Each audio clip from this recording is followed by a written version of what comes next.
Assalamualaikum warahmatullahi wabarakatuh. Halo teman-teman, apa kabar hari ini? Perkenalkan, nama saya Naila Triara dengan NIM 2303200053. Pada kesempatan kali ini, saya akan menjelaskan materi yang berjudul Manajemen Krisis dalam Advokasi Agribisnis. Teman-teman, ketika mendengar kata krisis, mungkin yang terbayang di dalam benak kita adalah bencana alam, gagal panen, atau penurunan harga hasil pertanian. Padahal dalam dunia advokasi agribisnis, krisis memiliki makna yang jauh lebih luas. Krisis dapat muncul kapan saja dan dalam berbagai bentuk. Seperti munculnya berita bohong mengenai suatu komoditas, kesalahan informasi yang beredar di media sosial, kebijakan pemerintah yang berubah secara mendadak, hingga serangan terhadap organisasi atau individu yang sedang melakukan advokasi. Di era digital seperti sekarang, sebuah informasi dapat menyebar hanya dalam hitungan menit. Sayangnya, tidak semua informasi yang beredar adalah informasi yang benar. Banyak berita yang belum terverifikasi langsung dibagikan oleh masyarakat, sehingga menimbulkan kepanikan, kesalahpahaman, bahkan kerugian bagi petani maupun pelaku agribisnis. Bayangkan saja apabila tiba-tiba beredar informasi bahwa salah satu komoditas pertanian mengandung zat berbahaya. Padahal informasi tersebut belum terbukti. Masyarakat tentu akan langsung berhenti membeli produk tersebut. Akibatnya harga turun, permintaan menurun, petani mengalami kerugian, dan kepercayaan masyarakat terhadap produk tersebut ikut menurun. Kondisi seperti inilah yang disebut sebagai krisis komunikasi dalam advokasi agribisnis. Oleh karena itu, sebagai seseorang yang bergerak di bidang agribisnis, baik sebagai mahasiswa, penyuluh, peneliti, maupun pelaku usaha, kita perlu memahami bagaimana cara menghadapi krisis dengan tepat. Jangan sampai sebuah masalah yang kecil berubah menjadi masalah yang besar, hanya karena terhambat memberikan penjelasan kepada masyarakat. Nah, pada video kali ini kita akan mempelajari apa itu manajemen krisis, berbagai contoh krisis yang sering terjadi dalam advokasi agribisnis, serta menghadapi penolakan, ancaman, maupun misinformasi, hingga bagaimana membuat pernyataan resmi dan klarifikasi yang baik melalui media sosial. Semua materi tersebut sangat penting karena komunikasi yang tepat dapat menjaga kepercayaan masyarakat sekaligus memperkuat keberhasilan advokasi. Teman-teman, sebelum membahas lebih jauh mengenai cara menghadapi krisis, kita perlu memahami terlebih dahulu apa yang dimaksud dengan manajemen krisis. Dalam materi ini akan saya jelaskan bahwa manajemen krisis merupakan serangkaian proses dan tindakan yang direncanakan untuk mempersiapkan diri, merespon, dan memulihkan kondisi ketika terjadi suatu peristiwa yang dapat merugikan tujuan advokasi, kredibilitas organisasi, maupun kelompok yang diwakili. Tujuan akhirnya adalah meminimalkan dampak negatif, bahkan jika memungkinkan mengubah krisis menjadi sebuah peluang. Kalau kita sederhanakan, manajemen krisis adalah cara kita mengelola masalah agar masalah tersebut tidak semakin besar. Artinya, ketika sebuah krisis muncul, kita tidak boleh panik. Sebaliknya, kita harus memiliki langkah-langkah yang jelas mengenai apa yang harus dilakukan terlebih dahulu, siapa yang bertanggung jawab, bagaimana cara menyampaikan informasi kepada masyarakat, dan bagaimana mengembalikan kepercayaan publik setelah krisis selesai. Dalam dunia agribisnis, kemampuan mengelola krisis menjadi sangat penting karena sektor pertanian sangat bergantung pada kepercayaan masyarakat. Misalnya, ketika masyarakat percaya bahwa suatu produk pertanian aman dikonsumsi, maka produk tersebut akan tetap memiliki pasar. Namun, apabila muncul isu negatif yang tidak segera diklarifikasikan, maka kepercayaan masyarakat dapat menurun dengan sangat cepat. Selain itu, krisis juga dapat memengaruhi hubungan antara petani, pemerintah, pelaku usaha, investor, hingga konsumen. Sebagai contoh, apabila terjadi kesalahan komunikasi mengenai kebijakan impor beras, maka bukan hanya petani yang terdampak, tetapi juga pedagang, pengusaha penggilingan, distributor, hingga konsumen. Karena itulah, manajemen krisis tidak hanya menjadi tanggung jawab pemerintah, seluruh pihak yang terlibat dalam kegiatan advokasi juga harus memahami bagaimana menghadapi situasi krisis secara profesional. Hal penting lainnya adalah bahwa manajemen krisis bukan hanya dilakukan setelah masalah terjadi, justru organisasi yang baik sudah melakukan persiapan sejak sebelum krisis muncul. Misalnya dengan menyiapkan juru bicara resmi, membuat poster komunikasi, membangun hubungan baik dengan media, mengumpulkan data pendukung, hingga melatih anggota organisasi agar mampu memberikan informasi yang benar kepada masyarakat. Dengan adanya persiapan tersebut, ketika suatu krisis benar-benar terjadi, organisasi tidak lagi kebingungan menentukan langkah yang harus diambil. Teman-teman mungkin muncul pertanyaan, mengapa kita perlu mempelajari manajemen krisis? Jawabannya, karena setiap kegiatan advokasi selalu memiliki kemungkinan menghadapi tantangan. Advokasi pada dasarnya adalah upaya memperjuangkan suatu perubahan. Ketika kita memperjuangkan perubahan, tentu kita tidak semua pihak akan langsung setuju. Ada yang mendukung, ada pula yang menolak.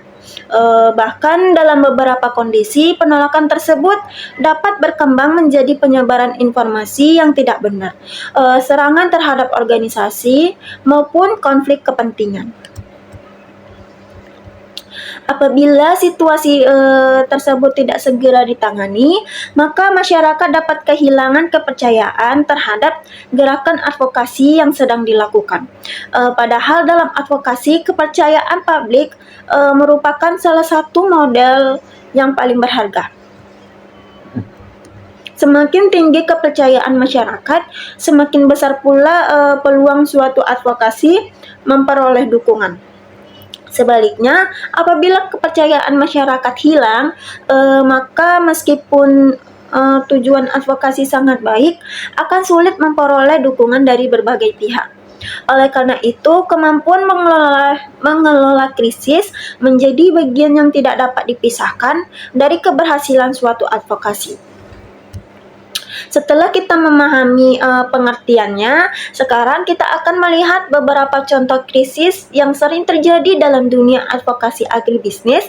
Dengan memahami contoh-contoh ini, teman-teman akan lebih mudah membayangkan bagaimana sebuah krisis dapat muncul dan mengapa perlu ditangani dengan cepat.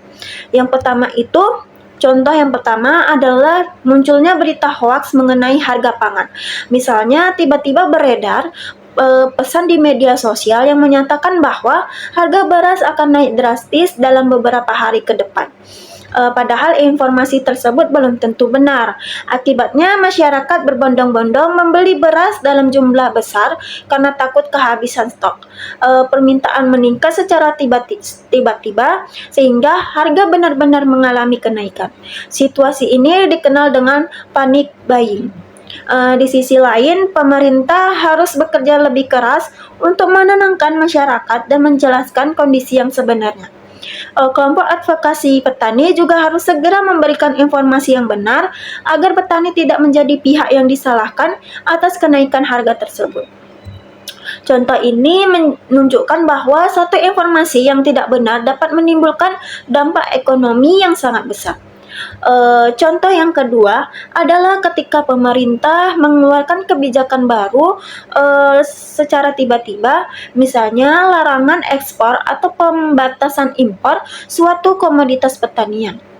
Sebenarnya setiap kebijakan yang dibuat pemerintah tentu memiliki tujuan yang baik, misalnya untuk menjaga ketersediaan pangan di dalam negeri, mengendalikan harga agar tetap stabil, melindungi konsumen, atau mengantisipasi kondisi darurat seperti gagal panen dan kenaikan harga pangan. Namun, apabila kebijakan tersebut diterapkan secara mendadak tanpa adanya sosialisasi maupun komunikasi yang baik kepada para pelaku usaha, maka dampaknya bisa sangat besar. Sebagai contoh, eksportir yang sudah menandatangani kontrak dengan pembeli di luar negeri tentu akan mengalami kesulitan memenuhi kewajibannya. Akibatnya, mereka bisa dikenakan denda, kehilangan kepercayaan dari mitra bisnis, bahkan kehilangan pasar ekspor yang sudah dibangun selama bertahun-tahun. Di sisi lain, petani juga akan ikut merasakan dampaknya ketika jalur ekspor ditutup. Hasil panen yang seharusnya dijual ke luar negeri menjadi menumpuk di pasar domestik. Jumlah pasokan meningkat, sementara permintaan relatif tetap, sehingga harga komoditas di tingkat petani menjadi turun. Pada akhirnya, pendapatan petani ikut menurun meskipun hasil panennya melimpah. Dalam kondisi seperti ini, organisasi advokasi memiliki peran yang sangat penting sebagai jembatan komunikasi antara pemerintah, petani, pelaku usaha, dan eksportir. Organisasi advokasi perlu menyampaikan aspirasi dari para petani dan pelaku usaha kepada pemerintah, sekaligus membantu menjelaskan alasan dibalik kebijakan tersebut kepada masyarakat. Dengan komunikasi yang terbuka dan berbasis data, diharapkan solusi terbaik dapat ditemukan tanpa menimbulkan konflik yang berkepanjangan. Contoh yang ketiga adalah pencemaran nama baik terhadap suatu komoditas pertanian. Krisis seperti ini seringkali berawal dari beredarnya informasi yang belum tentu benar.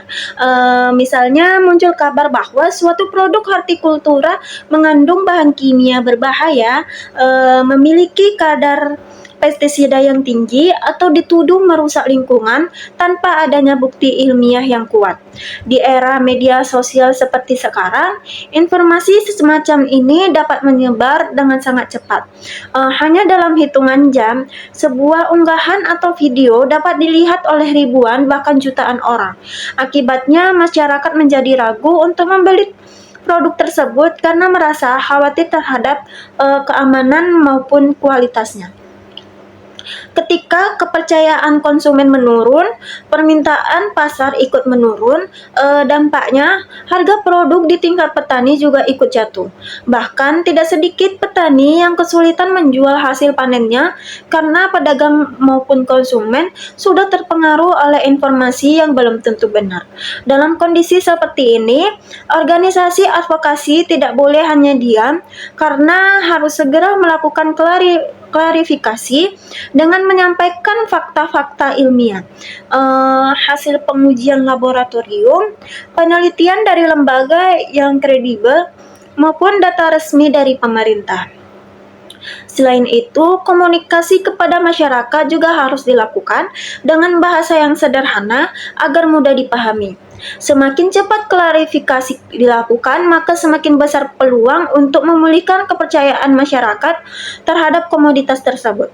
Oleh karena itu, kecepatan, transparansi, dan penyampaian informasi yang akurat menjadi kunci utama dalam menghadapi krisis seperti ini. Yang keempat, kegagalan program pertanian berskala besar. Krisis juga dapat muncul ketika sebuah program pertanian berskala besar yang selama ini didukung oleh pemerintah maupun berbagai pihak ternyata tidak berjalan sesuai dengan harapan.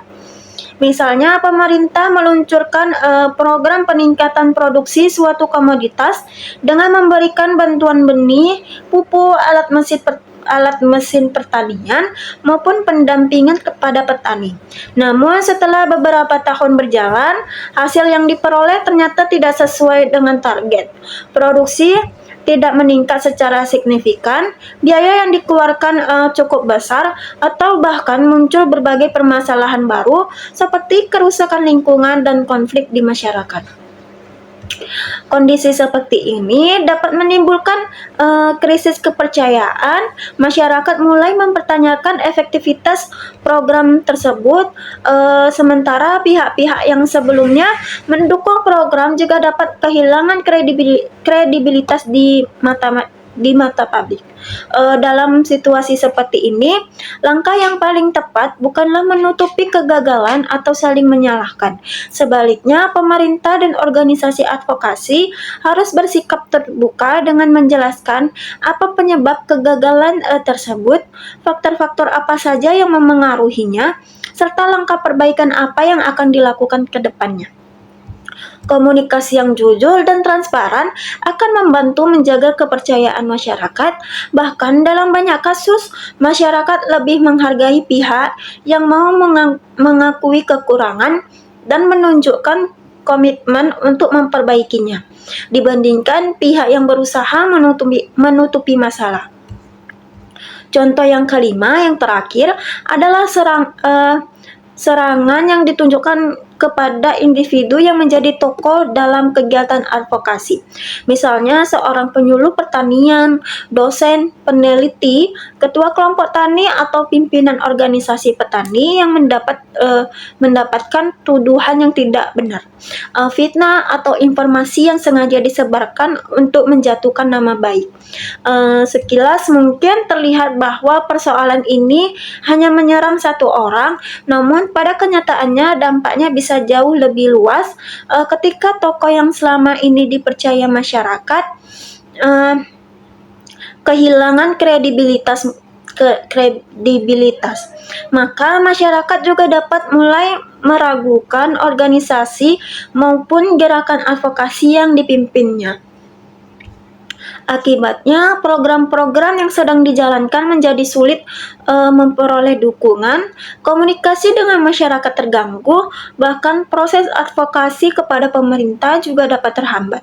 Oleh karena itu, organisasi perlu bergerak cepat dengan memberikan dukungan kepada tokoh yang bersangkutan, sekaligus melakukan klarifikasi berdasarkan fakta dan bukti yang dapat dipertanggungjawabkan. Komunikasi harus dilakukan secara personal, profesional, tidak emosional, dan tetap mengedepankan etika agar kepercayaan masyarakat dapat dipulihkan. Dengan penanganan yang tepat, serangan terhadap individu tidak akan berkembang menjadi krisis yang lebih besar bagi organisasi. Nah, teman-teman, itulah pembahasan mengenai pengertian manajemen krisis beserta beberapa contoh krisis yang sering terjadi dalam advokasi agribisnis.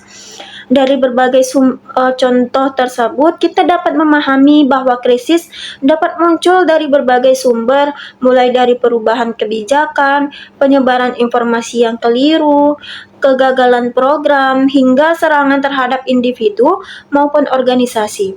Yang terpenting bukanlah bagaimana menghindari semua krisis, karena hal itu hampir tidak mungkin dilakukan. Tetapi bagaimana kita mampu mengelola krisis tersebut secara cepat, tepat, dan berdasarkan data yang akurat. Pada selanjutnya kita akan mempelajari strategi menghadapi penolakan, ancaman, maupun misinformasi dalam kegiatan advokasi agribisnis, dimulai dari pembentukan tim krisis, proses mendeteksi dan menganalisis krisis, hingga menentukan langkah penanganan yang efektif sehingga kepercayaan masyarakat tetap terjaga.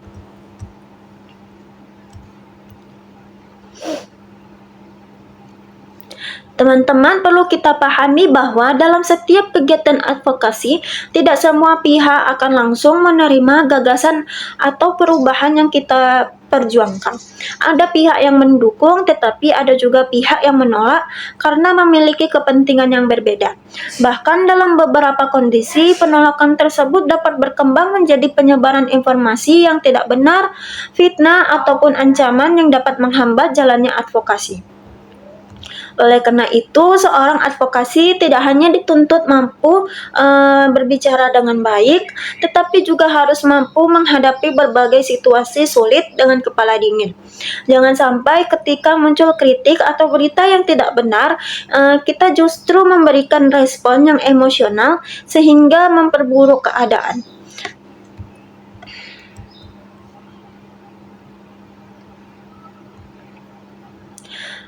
Adapun langkah yang pertama yang perlu dilakukan ketika menghadapi krisis adalah membentuk tim krisis. Karena dalam situasi krisis, keputusan seringkali harus diambil dalam waktu yang sangat singkat. Apabila setiap orang memberikan pendapat sendiri-sendiri tanpa koordinasi, informasi yang disampaikan kepada masyarakat bisa menjadi berbeda-beda. Hal seperti ini justru akan menimbulkan kebingungan yang menurunkan kepercayaan publik. Oleh sebab itu, organisasi atau kelompok advokasi perlu menunjukkan beberapa orang-orang yang memang bertanggung jawab untuk menangani krisis. Dalam materi ini dijelaskan bahwa tim ini dapat terdiri dari juru bicara, ahli komunikasi, ahli hukum apabila diperlukan, serta perwakilan dari kelompok yang sedang diadvokasi. Tim tersebut juga harus memiliki wewenang untuk mengambil keputusan secara cepat ketika situasi mendesak. Nah,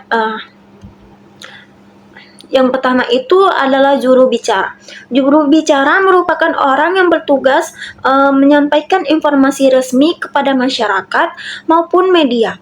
Tidak semua anggota organisasi diperbolehkan memberikan pernyataan kepada publik.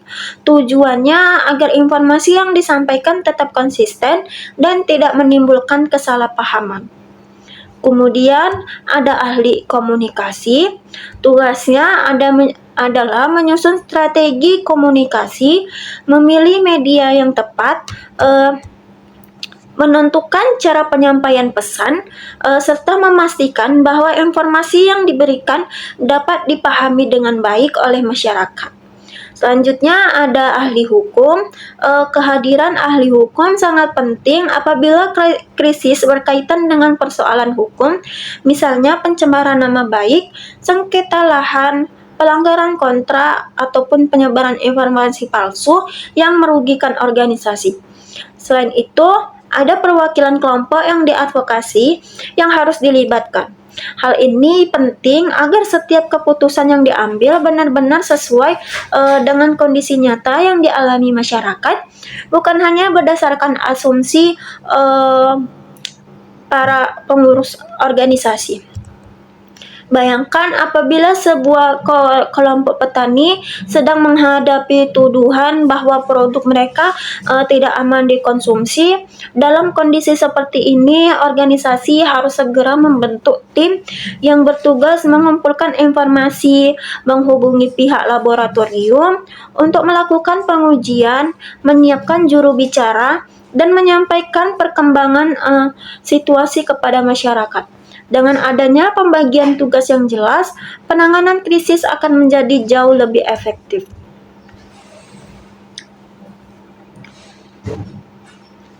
Teman-teman, salah satu kesalahan yang sering terjadi dalam penanganan krisis adalah organisasi baru bergerak setelah masalah menjadi viral. Padahal krisis yang berhasil ditangani dengan baik biasanya adalah krisis yang terdeteksi sejak dini. Karena itulah langkah berikutnya adalah melakukan pemantauan atau monitoring secara terus-menerus terhadap berbagai sumber informasi. Dalam organisasi harus aktif memantau media massa, baik media cetak, televisi, radio, media online maupun media sosial untuk mendeteksi munculnya isu negatif, ancaman atau misinformasi sedini mungkin. Selain itu, organisasi juga dapat memanfaatkan social listening tools untuk melacak penyebutan nama organisasi, komoditas, hashtag tertentu, maupun sentimen masyarakat terhadap isu yang berkembang. Lalu, Apa sebenarnya yang dimaksud dengan social listening? Social listening adalah proses memantau berbagai percakapan yang terjadi di media sosial mengenai suatu topik tertentu. Misalnya, sebuah organisasi advokasi petani ingin mengetahui bagaimana pendapat masyarakat mengenai harga cabai. Mereka dapat memantau berbagai komentar di Facebook, Instagram X, TikTok, maupun portal berita online. Dari sana, mereka dapat mengetahui apakah masyarakat memberikan respon positif, negatif, atau justru muncul informasi yang tidak sesuai dengan fakta. Dengan pemantauan seperti ini, organisasi dapat segera mengambil tindakan sebelum informasi yang salah menyebar lebih luas. Sebagai contoh, apabila muncul unggahan yang menyatakan bahwa seluruh sayuran dari suatu daerah mengandung pestisida bahaya, organisasi tidak perlu menunggu hingga berita tersebut viral. Mereka dapat segera melakukan pengecekan fakta, berkoordinasi dengan instansi terkait, kemudian menyiapkan klarifikasi berdasarkan hasil pemeriksaan laboratorium. Semakin cepat suatu isu diketahui, semakin besar peluang organisasi untuk mengendalikan situasi. Setelah krisis berhasil dideteksi, jangan langsung terburu-buru memberikan tanggapan. Langkah berikutnya adalah melakukan penilaian dan analisis terhadap krisis tersebut. Dalam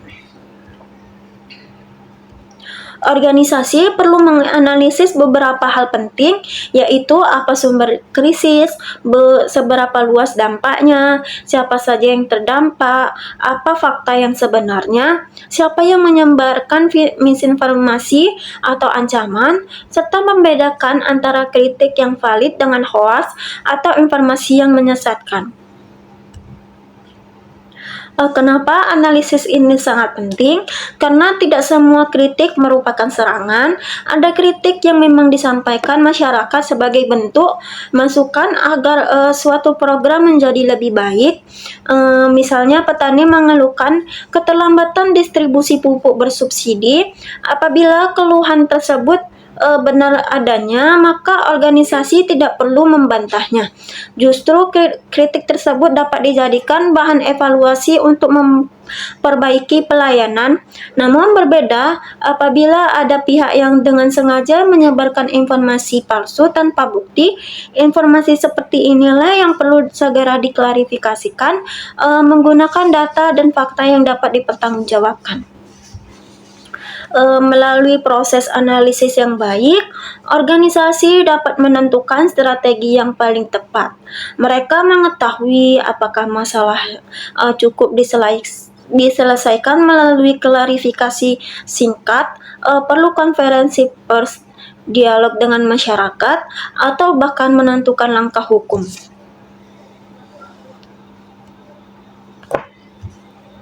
Setelah seluruh fakta berhasil dikumpulkan dan dianalisis, langkah berikutnya adalah menyusun pesan kunci. Pesan kunci merupakan inti informasi yang ingin disampaikan kepada masyarakat. Pesan tersebut harus jelas, ringkas, akurat, konsisten, berfokus pada fakta, mengoreksi misinformasi, menegaskan posisi advokasi, serta menghindari penggunaan bahasa yang emosional maupun defensif. Kenapa pesan harus dibuat sesederhana mungkin? Karena ketika masyarakat sedang menghadapi suatu krisis, mereka membutuhkan informasi yang mudah dipahami. Apabila organisasi memberikan penjelasan yang terlalu panjang, menggunakan istilah teknis yang rumit, atau justru menyalahkan pihak lain, maka masyarakat akan semakin bingung. Sebagai contoh, apabila muncul isu bahwa buah tertentu mengandung bahan kimia yang berbahaya, maka organisasi cukup menyampaikan pesan seperti berdasarkan hasil pengujian laboratorium yang dilakukan oleh lembaga berwenang, produk yang dipasarkan telah memenuhi standar keamanan pangan. Kami akan terus bekerja sama dengan pihak yang terkait untuk memastikan kualitas produk yang diterima masyarakat. Pesan seperti ini lebih mudah dipahami dibandingkan menggunakan istilah ilmiah yang sulit dimengerti masyarakat umum. Selain itu, seluruh anggota organisasi juga harus menggunakan pesan yang sama. Jangan sampai juru bicara mengatakan satu hal, sedangkan anggota lainnya memberikan penjelasan yang berbeda. Ketidakkonsistenan informasi justru akan menimbulkan keraguan di tengah masyarakat.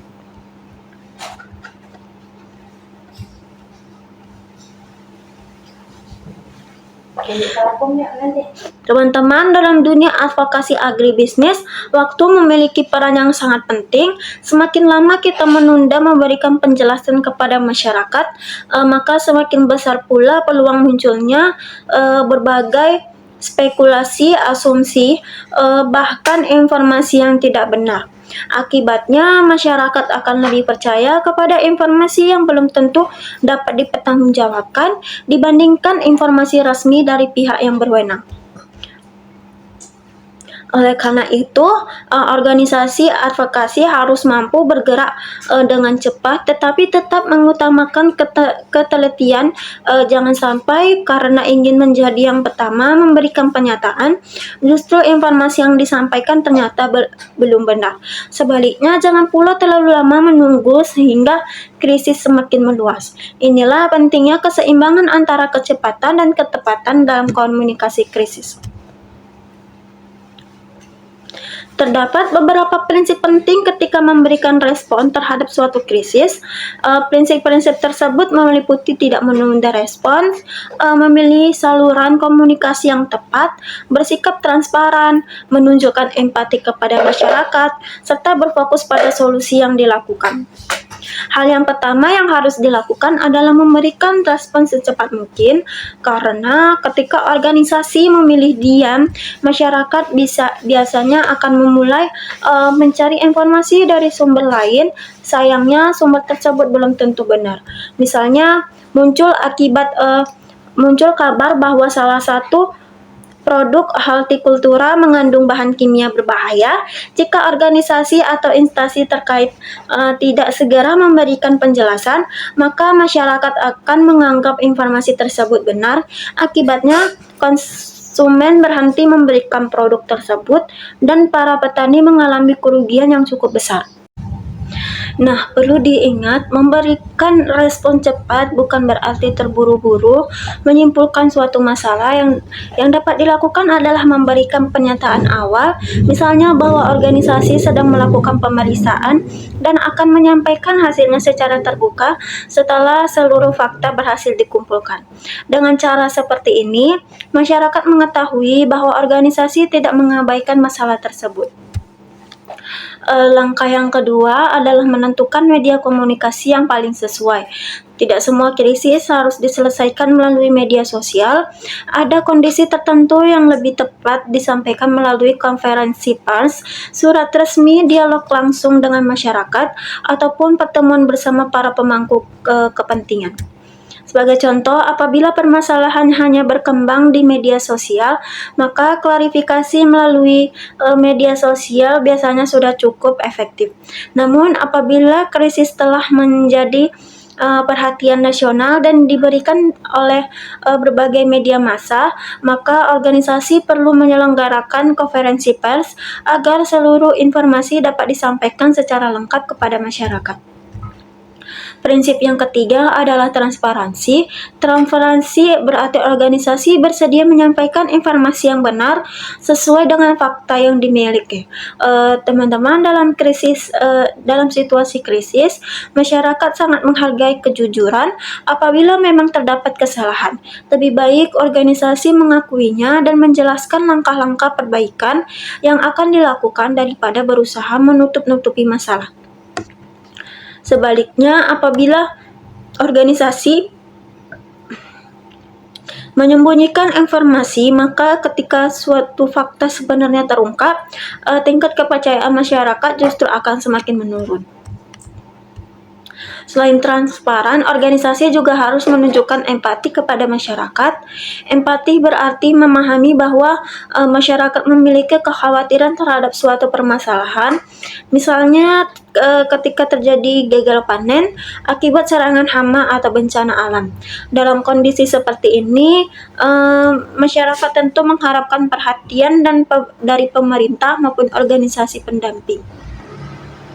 Oleh karena itu, sebelum menjelaskan berbagai data atau kebijakan, sebaiknya organisasi terlebih dahulu menyampaikan rasa perhatian dan kepedulian kepada pihak yang berdampak. Kalimat sederhananya seperti, kami memahami kekhawatiran para petani dan saat ini kami sedang bekerja sama dengan berbagai pihak untuk mencari solusi terbaik, akan jauh lebih menenangkan dibandingkan langsung memberikan penjelasan yang terlalu teknis. Empati menunjukkan bahwa organisasi tidak hanya memikirkan penyelesaian masalah, tetapi juga peduli terhadap kondisi masyarakat. Yang terakhir, yang kelima, yang tidak kalah penting adalah menjelaskan solusi. Masyarakat tidak hanya ingin mengetahui apa yang sedang terjadi, tetapi juga ingin mengetahui apa yang akan dilakukan untuk mengatasi masalah tersebut.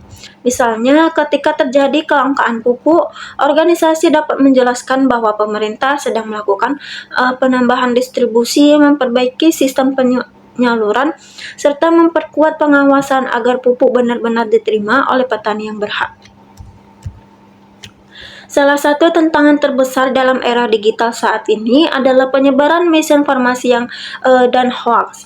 Informasi yang salah dapat menyebar dengan sangat cepat melalui media sosial.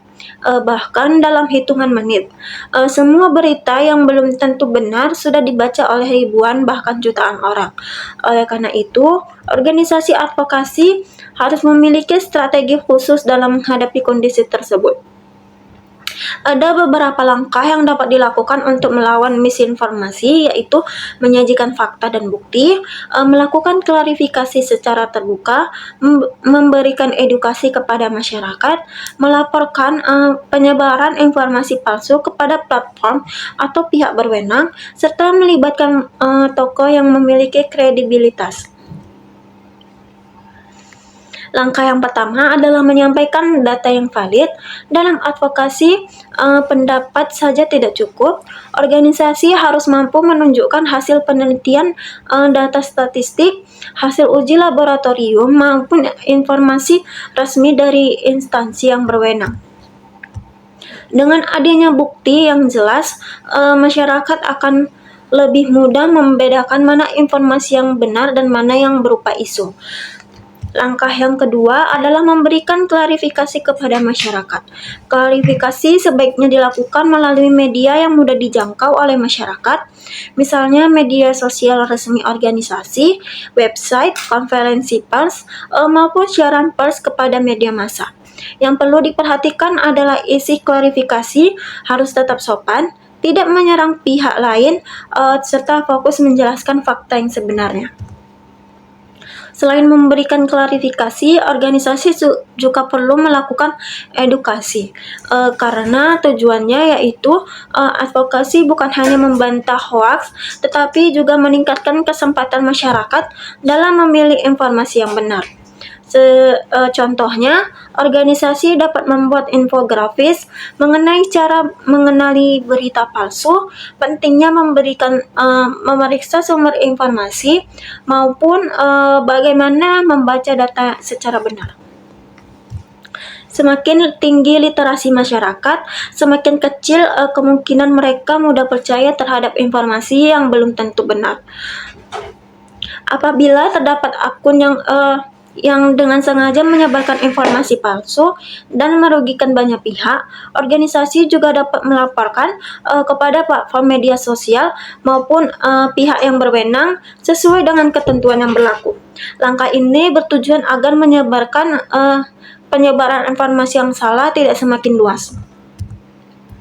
Strategi yang berikutnya adalah melibatkan orang-orang yang memiliki kredibilitas tinggi. Misalnya akademisi, peneliti, penyuluh pertanian, dokter hewan, ahli pangan, maupun tokoh masyarakat. Ketika informasi disampaikan oleh orang yang memang ahli di bidangnya, tingkat kepercayaan masyarakat biasanya akan lebih tinggi dibandingkan apabila informasi tersebut hanya disampaikan oleh akun yang tidak dikenal. Setelah krisis berhasil ditangani, pekerjaan organisasi sebenarnya belum selesai.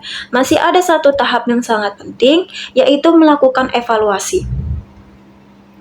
Setelah krisis mereda, organisasi perlu melakukan evaluasi secara menyeluruh mengenai bagaimana proses penanganan krisis berlangsung, pelajaran apa yang dapat diambil, serta memperbarui rencana manajemen krisis apabila diperlukan.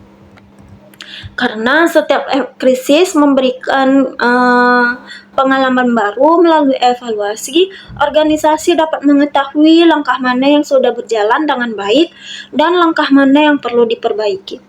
Misalnya, apabila tim krisis sudah bekerja secara efektif, apakah penyampaian informasi sudah cukup cepat, apakah masyarakat memahami pesan yang diberikan, atau justru masih muncul kesalahpahaman.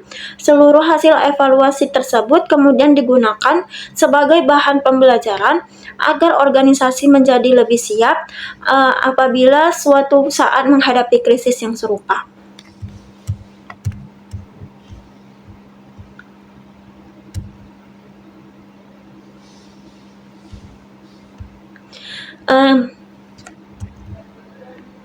Teman-teman, perlu kita pahami bahwa saat terjadi krisis, masyarakat akan mencari informasi dari berbagai sumber. Jika organisasi tidak segera memberikan penjelasan yang jelas, maka ruang kosong tersebut akan diisi oleh opini, dugaan, bahkan berita bohong. Oleh karena itu, kemampuan menyusun pernyataan resmi dan melakukan klarifikasi merupakan salah satu keterampilan komunikasi yang wajib dimiliki oleh setiap organisasi maupun individu yang melakukan advokasi. Pernyataan resmi merupakan bentuk komunikasi yang dikeluarkan oleh organisasi sebagai tanggapan terhadap suatu krisis. Tujuannya yaitu memberikan informasi yang benar kepada masyarakat, mengurangi kepanikan, menjaga kepercayaan publik, serta menunjukkan bahwa organisasi bertanggung jawab terhadap situasi yang sedang terjadi. Namun, membuat pernyataan resmi bukan sekadar menyampaikan pendapat. Ada beberapa hal yang perlu diperhatikan agar pesan yang disampaikan benar-benar efektif. Langkah yang pertama adalah memastikan bahwa seluruh informasi yang disampaikan telah melalui proses verifikasi. Jangan pernah menyampaikan informasi yang masih berupa dugaan atau asumsi. Meskipun masyarakat menginginkan jawaban yang cepat, ketepatan informasi tetap menjaga prioritas utama. Misalnya, apabila terjadi dugaan pencemaran pada suatu produk pertanian, organisasi sebaiknya menjelaskan bahwa proses pemeriksaan masih berlangsung dan hasil resmi akan disampaikan setelah seluruh data diperoleh. Teman-teman, salah satu kesalahan yang sering terjadi adalah penggunaan istilah teknis yang terlalu rumit.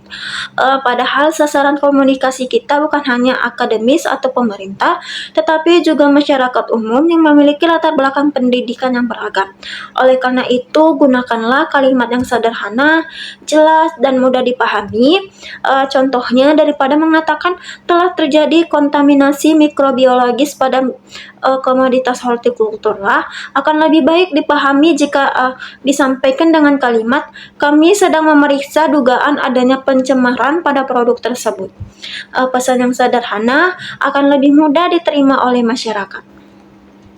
Pernyataan resmi juga harus menunjukkan bahwa organisasi bertanggung jawab terhadap situasi yang sedang dihadapi. Bertanggung jawab bukan berarti selalu mengakui kesalahan, tetapi menunjukkan bahwa organisasi serius dalam menangani masalah tersebut. Misalnya dengan menyampaikan bahwa investigasi sedang dilakukan, koordinasi dengan instansi terkait terus berjalan, dan seluruh perkembangan akan diinformasikan kepada masyarakat secara berkala. Sikap seperti ini akan meningkatkan kepercayaan publik karena masyarakat memiliki adanya komitmen untuk menyelesaikan masalah. Selain menjelaskan fakta, organisasi juga perlu menyampaikan solusi yang sedang dilakukan. Masyarakat tentu ingin mengetahui apa yang akan dilakukan setelah suatu masalah muncul. Contohnya, apabila terjadi penurunan kualitas hasil panen akibat serangan hama, eh, organisasi dapat menjelaskan bahwa pihak yang terkait sedang melakukan pendampingan kepada petani, menyediakan bantuan sarana produksi, serta meningkatkan pengawasan di lapangan. Dengan demikian, masyarakat tidak hanya akan mengetahui adanya masalah, tetapi juga mengetahui bahwa solusi sedang dijalankan. Saat ini yang selanjutnya ada klarifikasi di media sosial. Saat ini media sosial menjadi salah satu sumber informasi yang paling cepat. Hampir setiap orang memperoleh berita melalui WhatsApp, Facebook, Instagram, TikTok maupun platform digital lainnya. Karena itulah media sosial juga menjadi tempat yang paling sering digunakan untuk menyebarkan hoaks maupun informasi yang belum tentu benar. Ketika melakukan klarifikasi melalui media sosial, terdapat beberapa prinsip penting yang harus diperhatikan, yaitu cepat dan responsif, fokus pada fakta, menggunakan bahasa yang tepat, memanfaatkan visual yang menarik, menggunakan tagar atau hashtag yang relevan, serta aktif berinteraksi dengan masyarakat.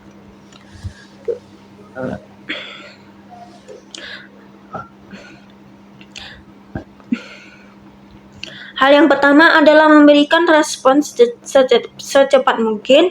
Semakin lama organisasi menunggu, semakin besar kemungkinan informasi yang salah akan dipercaya masyarakat.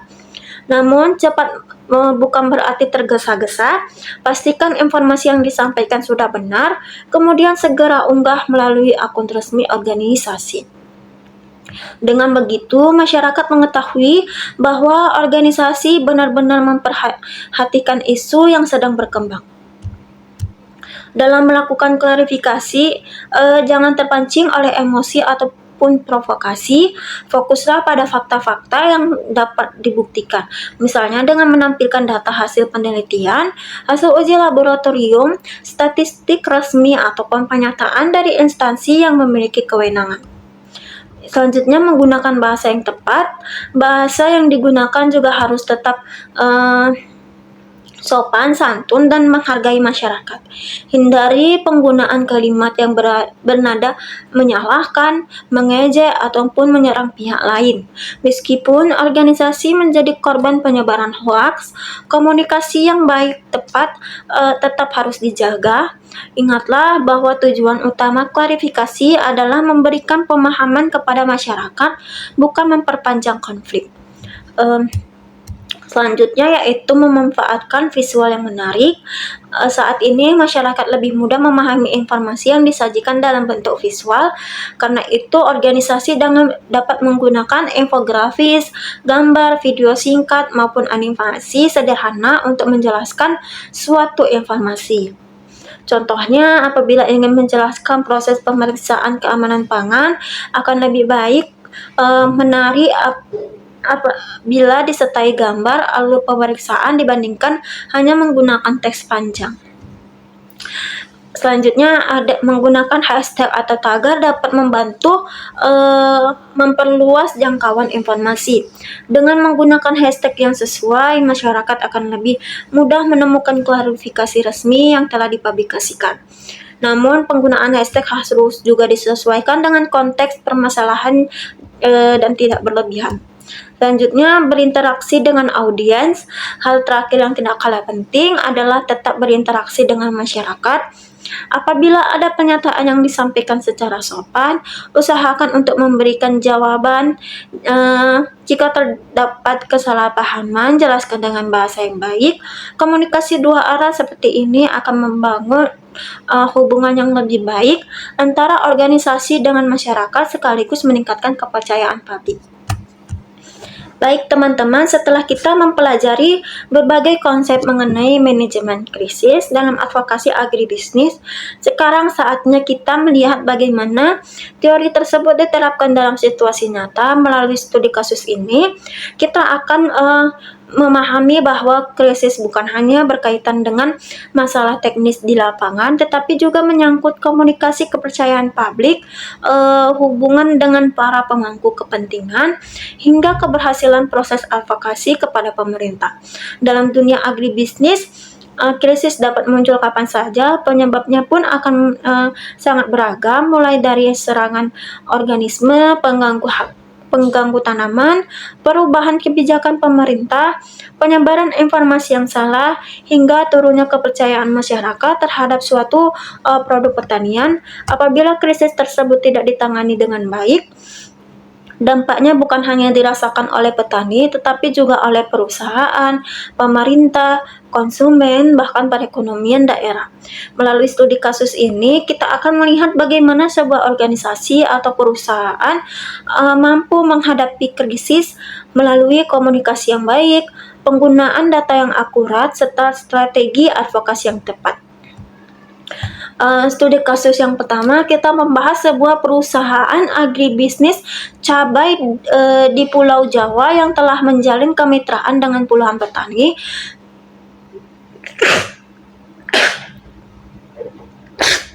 selama bertahun-tahun. Kemitraan tersebut berjalan cukup baik.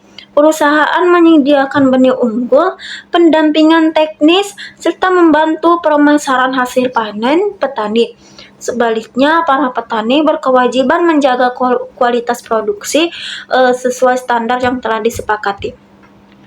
Namun, pada musim tanam terjadi serangan organisme pengganggu tanaman atau OPT berupa penyakit antraknosa dan bakteri layu yang menyerang hampir seluruh lahan cabai milik petani mitra.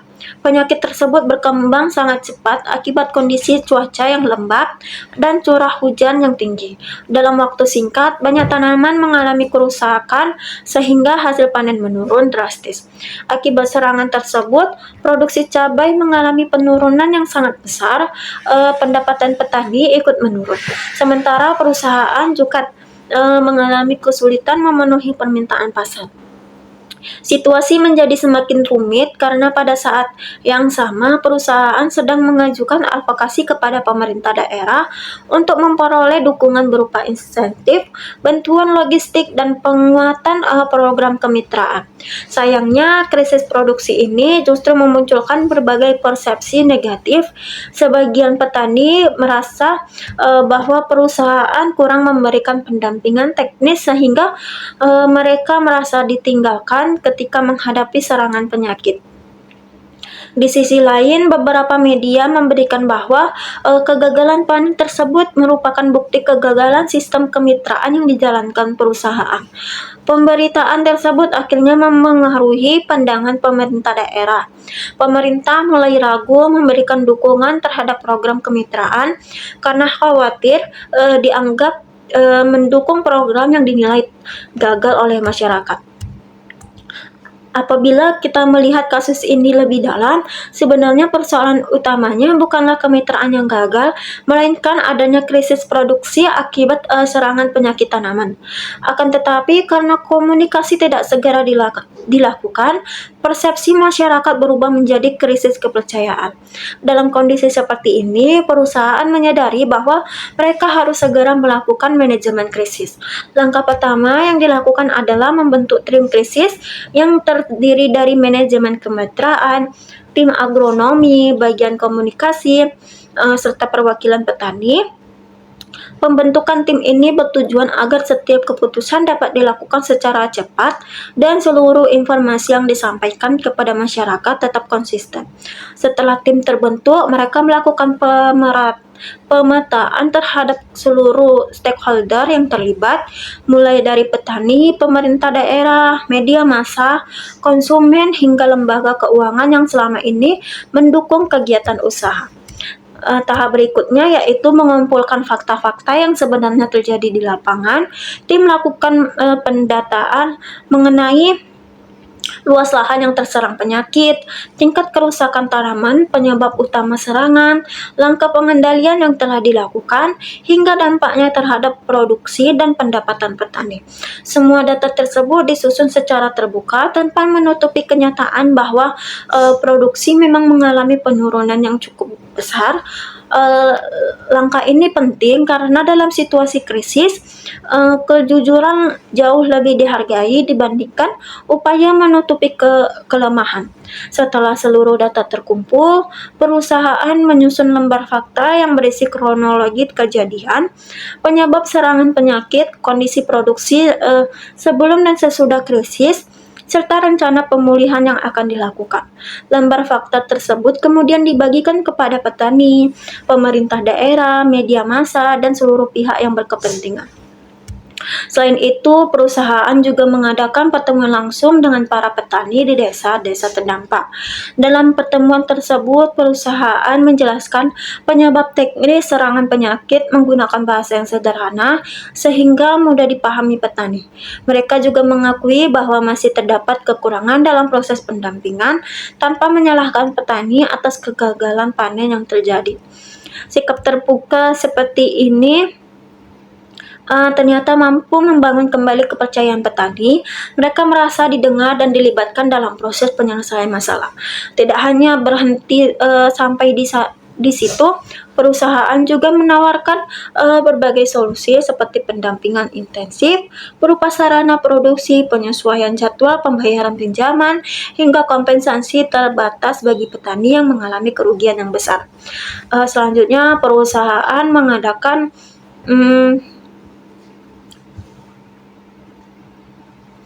mengadakan konferensi pers bersama perwakilan petani dan dinas pertanian. Serangan organisme penggunaan tanaman yang terjadi secara luas bukan kegagalan sistem kemitraan. Mereka juga menampilkan data lapangan, dokumentasi pengendalian penyakit, serta rencana pemulihan yang sedang dijalankan. Perlahan-lahan pemberitaan media mulai berubah. Jika sebelumnya media lebih banyak menyoroti kegagalan kemitraan, kini perhatian masyarakat beralih pada pentingnya pengendalian penyakit tanaman dan perlunya dukungan pemerintah terhadap petani.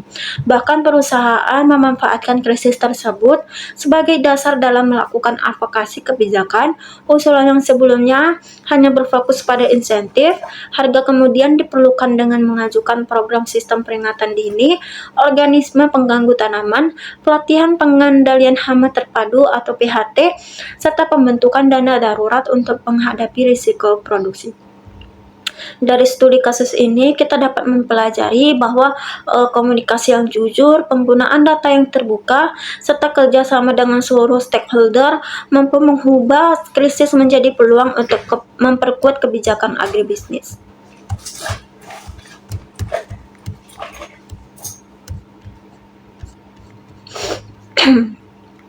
Studi kasus yang berikutnya membahas mengenai krisis yang muncul akibat kebijakan impor komoditas pangan.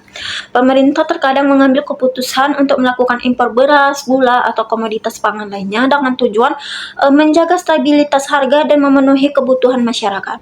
Namun, kebijakan seperti ini seringkali menimbulkan penolakan dari petani karena mereka khawatir harga hasil panen akan turun. Hal inilah yang terjadi pada sebuah organisasi petani di daerah sentra produksi pangan. Ketika pemerintah mengumumkan kebijakan impor, para petani langsung merasa kecewa. Mereka beranggapan bahwa hasil panen dalam negeri sebenarnya masih mencukupi sehingga impor hanya akan menurunkan harga jual produk mereka. Pada awalnya, organisasi petani berencana melakukan aksi penolakan secara besar-besaran, namun masalah muncul karena seluruh argumen yang disampaikan lebih banyak didasarkan pada rasa kecewa daripada data yang dapat dibuktikan. Akibatnya, pemerintah dengan mudah menjelaskan bahwa impor dilakukan karena adanya ancaman kekurangan pasokan dan kebutuhan menjaga stabilitas harga. Media sosial pun lebih banyak mengutip penjelasan pemerintah karena dianggap memiliki data yang lebih lengkap. Situasi tersebut menimbulkan krisis kepercayaan. Masyarakat mulai menganggap organisasi petani hanya menyampaikan kritik tanpa memiliki bukti yang kuat. Melihat kondisi tersebut, organisasi petani memutuskan mengubah strategi advokasinya. Langkah yang pertama dilakukan bekerja sama dengan akademisi, penelitian agribisnis dan perguruan tinggi untuk mengumpulkan berbagai data mengenai produksi, harga di tingkat petani, harga di tingkat konsumen, kapasitas penggilingan, hingga kondisi stok pangan di daerah. Kemudian datanya kemudian dianalisis secara mendalam. Hasil analisis menunjukkan bahwa di beberapa wilayah sebenarnya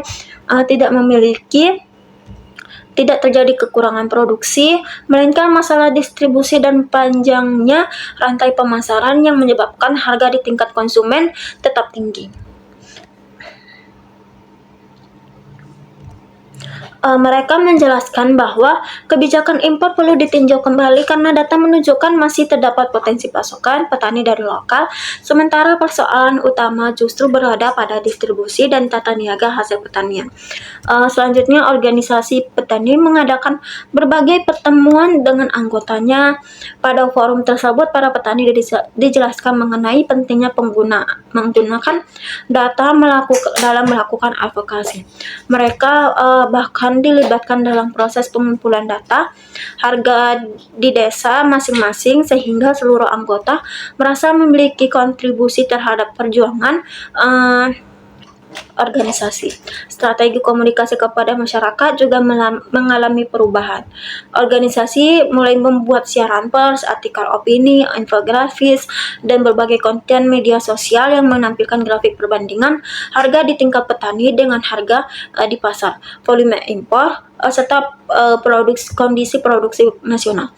Penyampaian informasi seperti ini jauh lebih mudah dipahami masyarakat dibandingkan hanya menyampaikan kritik secara umum. Tahap berikutnya yaitu melakukan audiensi dengan pemerintah dan anggota legislatif. Dalam pertemuan tersebut, organisasi tidak hanya akan menyampaikan penolakan terhadap impor, tetapi juga menawarkan berbagai alternatif kebijakan seperti peningkatan penyerapan hasil panen oleh Bulog, pengantaran jadwal impor agar tidak bertepatan dengan musim panen, serta perbaikan sistem distribusi pangan. Pendekatan yang konstruktif ini membuat proses advokasi menjadi lebih dihargai karena pemerintah melihat adanya solusi yang ditawarkan bukan sekadar penolakan. Dari studi kasus ini kita belajar bahwa keberhasilan advokasi tidak hanya ditentukan oleh semangat memperjuangkan kepentingan petani, tetapi juga oleh kemampuan menyampaikan data yang akurat, komunikasi yang baik, serta penyusunan solusi yang relatif. Artinya, manajemen krisis dalam advokasi bukan hanya bertujuan menyelesaikan konflik, tetapi juga membangun kembali kepercayaan publik melalui komunikasi yang berbasis fakta dan bukti. Dari seluruh pembahasan pada pertemuan ini, kita dapat memahami bahwa krisis merupakan sesuatu yang dapat terjadi kapan saja dalam kegiatan advokasi bisnis, agribisnis.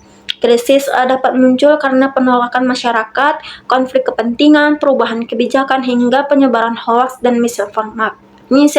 misinformasi. Apabila dikelola dengan baik melalui manajemen krisis yang tepat, sebuah organisasi justru dapat menunjukkan profesionalisme, meningkatkan kepercayaan masyarakat, dan memperkuat hubungan dengan para stakeholder. Kita telah mempelajari bahwa keberhasilan manajemen krisis sangat dipengaruhi oleh beberapa hal, yaitu kemampuan membentuk tim krisis, melakukan pemantauan terhadap isu yang berkembang, menyusun pesan yang jelas, memberikan respon secara cepat namun tetap akurat, melawan misinformasi menggunakan data dan fakta, serta melakukan evaluasi terhadap krisis selesai. Sebagai mahasiswa agribisnis, kita diharapkan tidak hanya memahami teori mengenai advokasi, tetapi juga mampu menerapkan prinsip-prinsip komunikasi yang baik ketika menghadapi berbagai tantangan di lapangan. Dengan demikian, setiap kegiatan advokasi yang kita lakukan dapat berjalan secara lebih efektif, profesional, dan memberikan manfaat bagi masyarakat. Semoga seluruh pembahasan yang telah saya berikan, mulai dari pengertian manajemen krisis, strategi menghadapi penolakan dan misinformasi, hingga teknik membuat pernyataan resmi dan klarifikasi di media sosial dapat menambah wawasan, serta menjadi bekal ketika nanti teman-teman terlibat langsung dalam kegiatan advokasi di dunia pertanian dan agribisnis. Saya Naila Triara mengucapkan terima kasih kepada teman-teman semua telah mengikuti pelajaran ini dari awal hingga akhir. Semoga materi yang telah saya sampaikan ini bermanfaat dan menambah pemahaman teman-teman mengenai pentingnya manajemen krisis dalam advokasi agribisnis. Apabila masih ada materi yang belum disampaikan, jangan ragu untuk mempelajarinya kembali, berdiskusi dengan teman-teman, ataupun mencari referensi tambahan agar pemahaman kita semakin luas. Akhir kata, saya mohon maaf apabila penyampaian materi yang terdapat kekurangan. Saya akhiri dengan wassalamualaikum warahmatullahi wabarakatuh. Bye-bye semuanya.